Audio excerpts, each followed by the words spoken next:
It's Trinity University. Good afternoon and welcome to Yorkshire Voice News at 12:30. I'm Erin Carney. A man has been arrested for attacking a man with a knife during Eid celebrations yesterday in Bradford. The victim, who is in his 20s, was taken to hospital in critical condition. The attack, which took place at the Islamic Centre on Newton Street, is not being treated as racially or politically motivated incident. New figures suggest that only 1 in 10 people think technology production is a significant contributor to carbon emissions, while only 2/3 believe air travel is, despite both having a similar impact. In addition, almost half say that they would sacrifice spending money on new technology as a result of the rising cost of living. We spoke to TV presenter and tech whiz Jason Bradbury about his views on the news figures. Isn't it that most people are very familiar with the idea that air travel, has a big impact on our carbon footprint.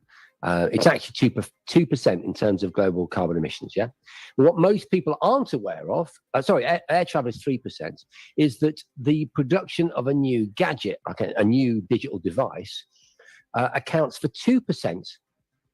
Global carbon emissions. So that's 3% for air travel, but 2% for a new gadget.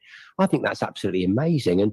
And having spent, most of my life promoting new tech, I do feel rather guilty about the whole thing.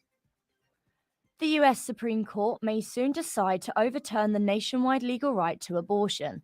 A leaked draft opinion suggesting that the court will scrap the 1973 Roe v. Wade decision to make it a legal right. The majority of the court's justices favour in overruling the law from 1973. Scrapping the Roe v. Wade case could lead to around half of the states banning the practice. The reports have sparked protests in Washington, D.C.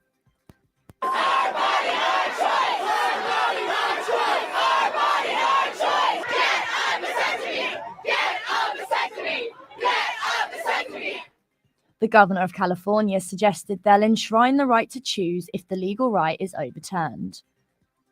Official figures show that almost 300 suspected migrants were detected in small boats crossing the English Channel yesterday. That's up from 254 people who were picked up on Sunday. Meanwhile, a policy to send some arrivals to Rwanda is still facing several legal challenges. International Trade Secretary Anne-Marie Trevelyan insists the plan is a safe solution. The point of the policy is to make sure that we try and really discourage this activity because it's the busiest stretch of water, the Channel, an incredibly dangerous place to be. We do not want people to put their lives at risk being conned by people smugglers.